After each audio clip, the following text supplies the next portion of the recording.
Hi guys, so we are on our first lecture for accounting for special transactions. Now we're on our first topic, which is paano ba yung partnership accounting. So for now, we'll discuss for the overview how it is formed or partnership formation. Then ano yung operations niya, paano i-account kapag nagkaroon ng dissolution, and lastly for the liquidation. Okay, first, so pag nag-form ka ng partnership, ano ba yung partnership? Partnership is actually when two or more persons, or pwede din naman, it is a person and a business, or two or more businesses combine with the common goal of having a profit and dividing it among themselves. So kapag nagkaroon ka ng partnership formation, paano mo yun i-account? The first question is, paano mo siya bina-value? So kapag merong partnership agreement, syempre susundin mo yon. Kasi take note, partnership is a consensual contract or consensual transaction in nature. So, dapat lahat based on partnership agreement. Yun yung first rule mo palagi. And kapag may partnership formation, so based on, valuation is based on, again, partnership agreement. Pwede kang magkaroon ng bonus or asset revaluation kapag magkaiba yung capital contribution versus the agreed capital at the date of partnership formation. So what if naman walang agreement? So walang partnership agreement, you'll base on the fair value. Or minsan ang tawag dyan, the appraised value or the fair market value. That's the same. Basically the same. So, tingnan natin ha. Partnership formation, let's have one problem. So, first problem, partnership formation. Okay, the problem says the partnership of Taylor and William. The question is, determine the total capital of the partnership after the formation. So, hinahanap mo yung total capital after the formation. Let's see. For the solution, we have the capital of Taylor and William. They contributed on this date, si Taylor, nag-contribute siya ng 50,000 cash. Nasa problem naman siya given. Kay William, he invested 70,000 cash. So, a total of 120,000 in cash. Office equipment, Taylor contributed office equipment valued at 30,000, while William contributed merchandise at 100,000. So, fair value lang tayo palagi. Furniture, si William, nag-contribute siya ng 100,000 in fair value. Pero in-assume din ni partnership yung notes na nakakabit doon sa furniture mo na 50,000. So, i-minus mo yun sa capital contribution ni William. So, your total contributed capital for Taylor is 80,000. For William, it's 220,000. But again, may sinabi, the agreement further provides that the partners should have an equal interest in the partnership capital. So, anong ibig sabihin nun? Dapat daw, kung magkano yung interest or yung agreed capital ni Taylor, yun din yung agreed capital ni William.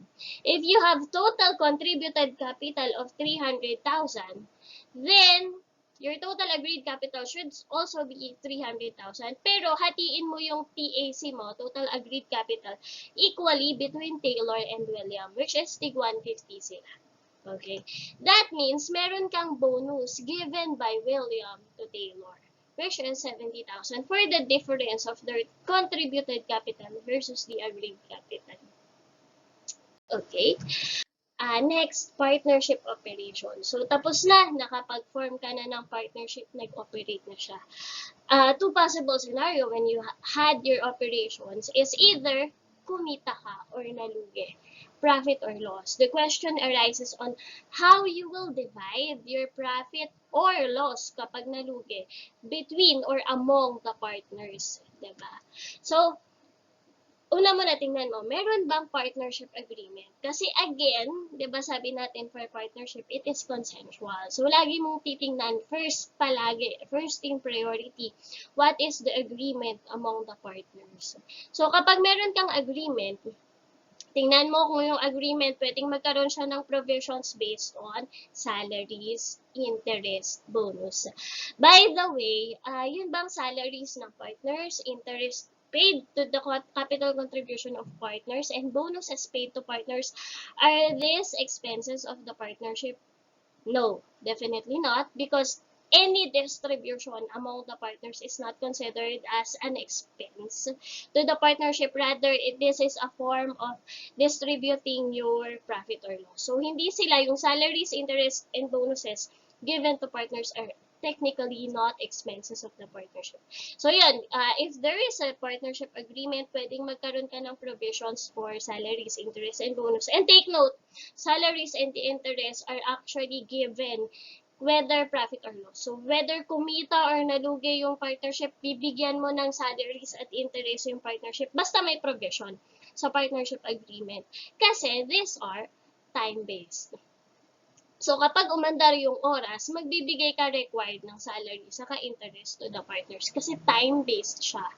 And again, kapag time-based yan, usually yung rate given in terms of annual rate, diba? Kapag yung nakita mo nag-start yung operations in the middle of the year, so pag pinag-compute ka ng year-end, always remember to prorata, to compute the prorata share. Okay. Kapag less than a year. Kasi nga, time-based kapag salaries and interest. What if bonus? For bonuses, this is given only kapag kumita. Kaya ka nga may bonus kasi kumita yung partnership.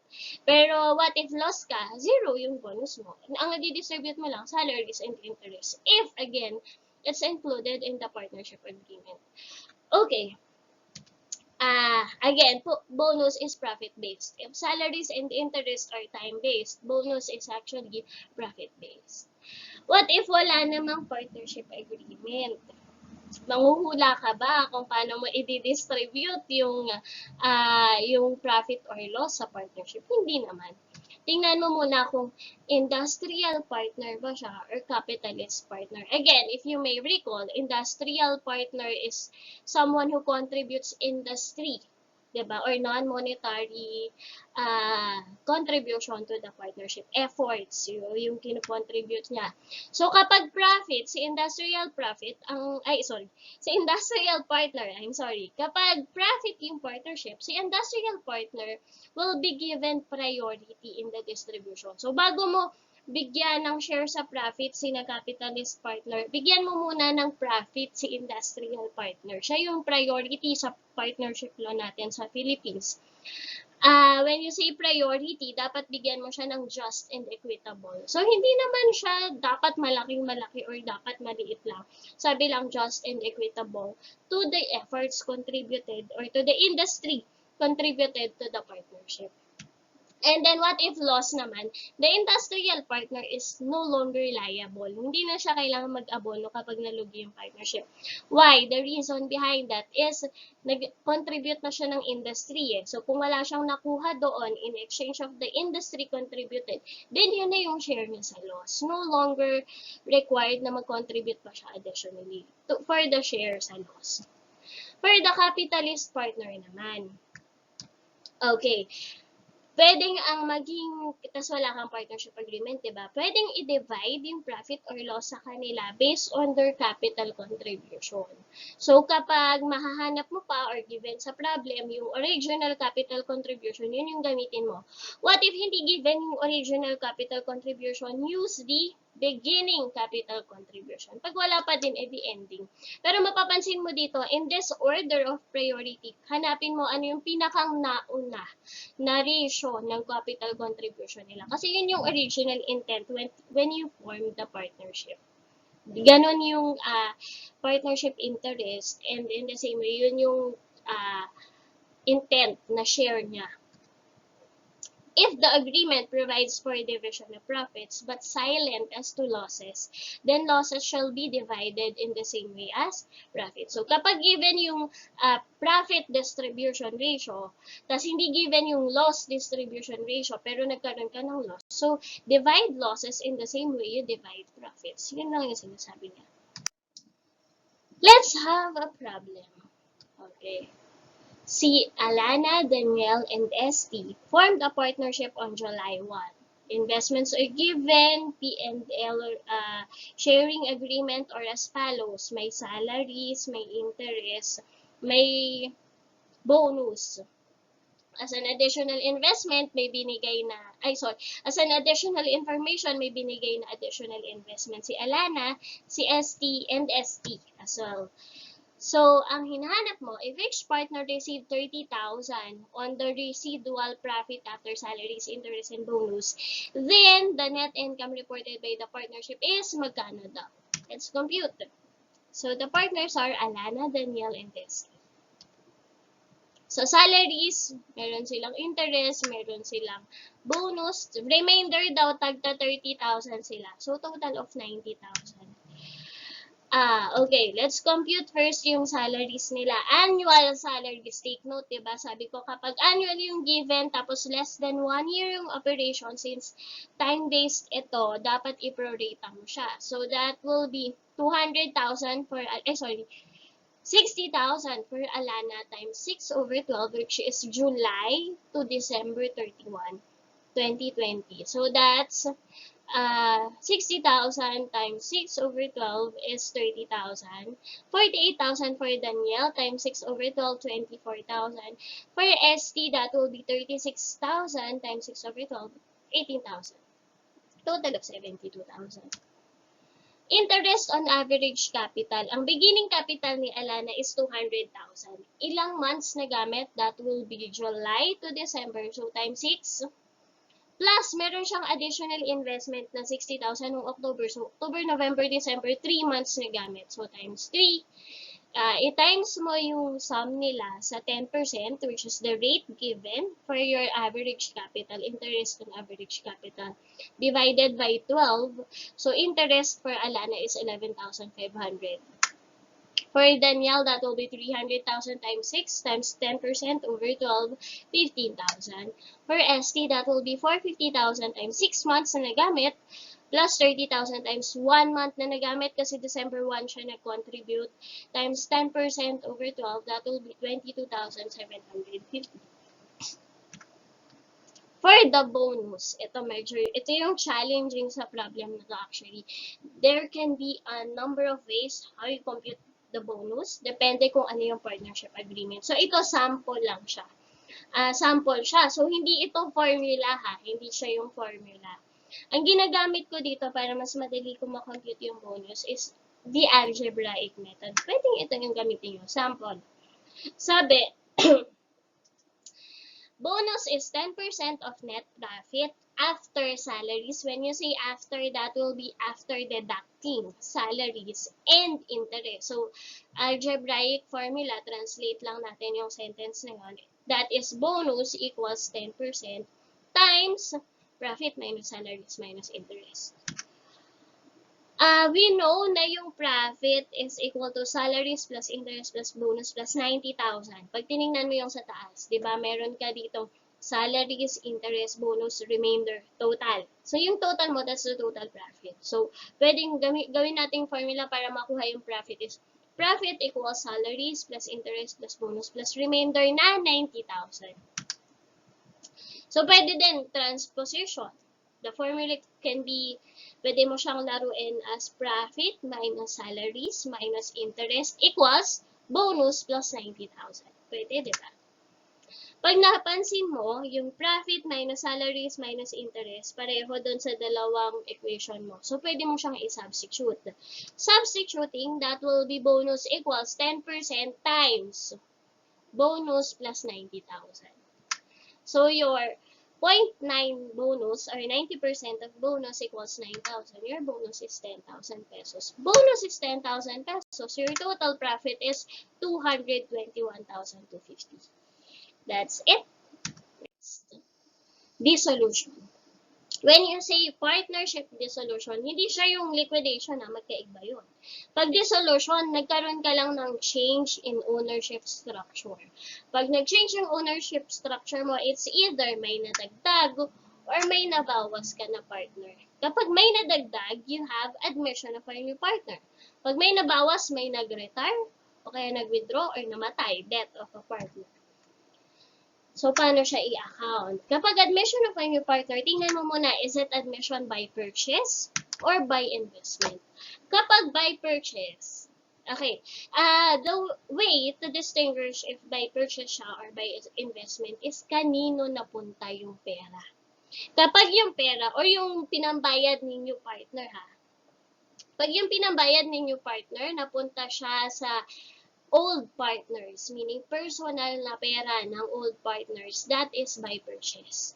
Pero kapag yung pera, binigay ninyo partner sa partnership, para gamitin sa operations ni partnership, then that is by investment. Kaya kapag by purchase, di ba napunta siya sa personal na pera ni old partners, definitely si partnership, no gain or loss. Kasi this is a personal transaction between the new and the old partner. So, no gain or loss, no new capital created, just a transfer of capital from old partners to new partners. So, kung magkano yung capital na binili ni new partner kina old partner, kukunin mo lang yun, huhugutin mo lang yun from the capital of the old partner to the new partner. So, any gain or loss, any difference dun sa nag-credit kay new partner versus dun sa binayad niya kina old partners, that will be a personal gain or loss ni na old partners. Okay. Pag by investment naman, kapag kasi nag-invest yung new partner, tas yung contributed capital niya equal dun sa agreed capital niya, wala kang problema. Kung magkano lang yung kinontribute niya, yun yung i-credit mong capital niya. Pero what if hindi equal? Hindi equal si capital contribution sa kasi agreed capital. The difference can either be accounted for as bonus method. Pag bonus method, transfer lang ng capital katulad ng kanina sa formation, di ba? No gain or loss. Your total contributed capital is equal to the total agreed capital. And it is just, again, a transfer of capital to or from the old partners. Pag asset revaluation, merong new capital created, which is equal to the amount of the asset revaluation. Pag sinabi mong asset revaluation kasi, nag-increase from the book value, mas mataas yung fair value ng assets mo. So, dapat mong i-revalue yung assets bago ka mag-admit ng new partner. So, the asset revaluation is actually distributed to the old partners based on their old P&L sharing ratio. So, your total contributed capital is no longer equal to total agreed capital kasi tumaas, nagkaroon ka ng asset revaluation. Okay, yung new partner mo, kung magkano yung agreed capital niya, that will be, kung magkano yung contributed capital niya, that will be the basis ng agreed capital niya. So, kapag retirement withdrawal debt, that is accounted for in the same way as by investment. So, pwede kang bonus or asset revaluation. Actually, si buy purchase mo, pwede pa rin bago ka mag-admit ng bagong partner sa partnership ng buy purchase, pwedeng mag-asset reval ka muna or pwedeng mag-bonus ka muna bago mo i-admit si new partner. Pwede rin yun. Okay, medyo magulo na ba? Tingnan natin ha. Solve tayo. Problem 3. Admission of a new partner by purchase. Let's see. Problem. Si Gerald nag-contribute ng 270. Si Bea 450. At the start of the following year, Julia was admitted into the partnership. How much should Gerald pay Bea for personal settlement? So, solution, ang old partners mo, si Gerald and Bea, sharing profits in the ratio of 3:5. So, kay Gerald, 3/8, kay Bea, 5/8. They admitted Julia into the new, as the new partner for 20% interest. Okay. Magkano yung unang-unang kinontribute ni Gerald? 270,000. Kay Bea, 450,000. And bago ka mag-admit ng new partner, dapat i-distribute mo muna yung mga undistributed profits nila. So, distribute natin. Nagkaroon siya ng profit na magkano daw? 162,000. 162,000 times 3/8 is 60,750. 162,000 times 5/8 is 101,250 for Bea. Withdrawal, si Gerald 50,000, Bea is 80,000. Their adjusted capital before the admission is 280,750,000 and 471,250. Okay. So, nagkaroon ka ng purchase settlement. Your agreed capital is 750,000 kasi purchase lang naman siya. Okay. So, si Julia daw, magkano yung dapat na capital contribution? Agreed capital ni Julia. Magkano yung agreed capital niya? Sabi, Julia was admitted into the partnership by purchasing equity from Gerald and Bea for 20% interest. and the firm. So, 20% ng 752,000, that will be 150,400. For Gerald, ang sabi kasi, after the admission, the original partners, which is Gerald and Bea, the original partners made personal settlement amongst themselves to make their capital conform to the capital ratio. Balik tayo ng konti. Ano nga yung capital ratio nila nung unang-una? 3:5. So, dapat 3:5 pa din yung hatian ni Gerald and Bea. So, that will be 752,000 times 80% na lang kasi binenta nila yung 20% kay Julia. So, times 3/8 to 25,600. For Bea, 752,000 times 80% times 5/8, 376,000. Okay, Julia, Gerald, Bea. Ang tanong, how much should Gerald pay Bea for personal settlement? For the purchase, mabibigay mo yung 150,400 kay Julia.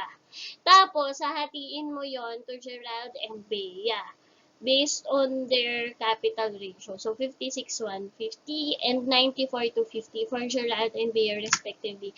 The settlement will be, dagdagan mo ng capital si Gerald, bawasan mo kay Bea. So, dinagdagan mo si Gerald, dapat si Gerald, magbabayad siya kay Bea ng 1,000 pesos. Answer is 1,000 pesos.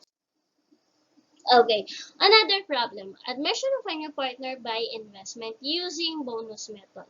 Bonus method ka. Investment naman tayo. Si Butch and Mabel. Okay? And then, Butch and Mabel agreed to admit Eileen into partnership, assuming the assets are fairly valued. So, yun yung clue eh. Kapag sinabing assets are fairly valued, definitely bonus method ka. Kasi hindi mo pwedeng gamitin yung asset revaluation when the assets are fairly valued. Okay. Butch, 60%, Mabel, 40%. They admitted Eileen for 1/3 interest.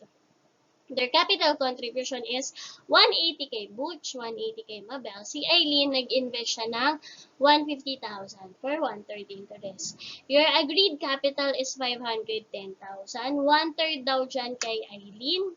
So, 510,000 times 1/3 is 170,000. Kay Butch. Okay. So, therefore, kung 170,000 yung agreed capital ni Eileen, pero ang binayad niya lang, remember, is 150,000 only. Nadagdagan siya ng bonus na 20,000 pesos. So, kung may bonus siya na 20,000 pesos, huhugutin mo yon kina Butch and Mabel based on their profit and loss sharing agreement. So, bonus from Butch to Eileen is 20,000 times 60%, yung P&L sharing ratio, 12,000. From Mabel times 40%, 8,000. So, their agreed capital is 168 and 172 respectively. What if same problem tayo pero asset revaluation? Okay, hinahanap mo pa rin, assuming asset revaluation method, determine their capital balances after the admission. Okay, asset revaluation tayo ha. Their contributed capital is 180, 180. And kunwari, binago ko pala sa given, yung ininvest ni Eileen is 200,000 na for 1/3 interest. So, 200,000 yung capital contribution ni Eileen. That is also equivalent to 1/3 of the partnership capital. So, kung 1/3 yung 200,000, magkano yung total? Your total agreed capital is 200,000 divided by 1/3, 600,000. Therefore, you have asset revaluation amounting to 40,000. You distribute it based to the old partners based on their old P&L sharing agreement, which is 60 for Butch, that's 24,000. 40 for Mabel, that's 16,000. Okay, so your agreed capital after the admission is 204, 196, and 200 respectively. Next, withdrawal of a partner. Okay. So, you have a problem. Mimo, Dory, and Marley. Tapos, nag-withdraw si Marley. So, nag-withdraw si Marley. Ang tinatanong, how much is credited to notes payable? Kasi ang ibabayad daw kay Marley ay furniture with second-hand value of 15,000. And notes payable. Kasi hindi nila mababayaran ng cash. So, una muna, computein natin yung adjusted capital before the retirement or the withdrawal of Marley. Nemo, Dory, and Marley. Their capital balances are 300, 300, 200. Your asset revaluation is, kasi yun daw furniture na kukunin ni Marley has second-hand value or fair value of 15,000. Tapos, ang book value niya 0. So, from 0, magkakaroon ka ng asset revaluation pataas, papuntang 15,000. So, meron silang asset revaluation na tagpa 5,000. Your adjusted capital is 305. 305, 305, and 205. Therefore, the notes payable to be credited for Marley's retirement is 205 less 15,000 na yung winidraw niya na furniture. That will be 190,000. Lastly, partnership liquidation. So, partnership liquidation is actually winding up of operations. Meaning, nagsara na yung negosyo mo. So, pag nagsara yung negosyo mo, next na gagawin mo, realization of non-cash assets. So, when you say realization of non-cash assets, all the non-cash assets should be converted to cash. Halimbawa, yung receivables mo, dapat makolekta mo na. Yung inventory mo, dapat mabenta mo na lahat. Lahat ng fixed assets mo, like property, plant, and equipment, your machinery, your plant, your land, should be sold and converted to cash para ma-distribute mo later on sa number 1, una mong distributan, creditors. So, sino-sino ba tong creditors nito? In this order of priority. Number 1 priority mo, your liquidation expenses. Okay. Second, your unpaid salaries and wages ng employees mo. And then, taxes to the government. Finally, saka mo lang pwedeng bayaran yung non-priority creditors mo or the external creditors. Then, kapag may natira pa, after mong magbayad sa creditors mo, you have to distribute the remaining cash to partners. So, pwedeng lump sum, or piecemeal or installment liquidation. Kapag lump sum, isang beses ka lang magdi-distribute ng cash sa partners sa dulo lang. Pwede rin namang installment or piecemeal liquidation kasi pwedeng matagal bago mabenta yung mga assets mo. So, kada may mabenta kang assets, kapag allowed ka na namang bigay ng pera sa mga partners, bigay mo na kaagad.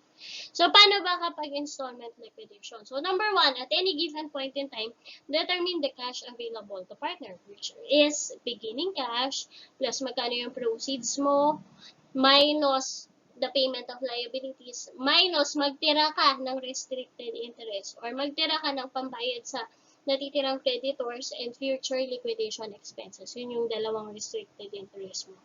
So, any matitira, any difference can be distributed to your partners. Second, determine the loss on liquidation. So, alam mo na kung magkano i-distribute mo in total sa partners mo. So, determine the loss on liquidation, which is the difference between the total interest of the partners before the liquidation versus your cash available to partners. So, that's the loss on liquidation. And then, distribute the loss based on their P&L sharing ratio. Sample tayo ng problem. For lump sum liquidation. Andres, Thomas, and Moses.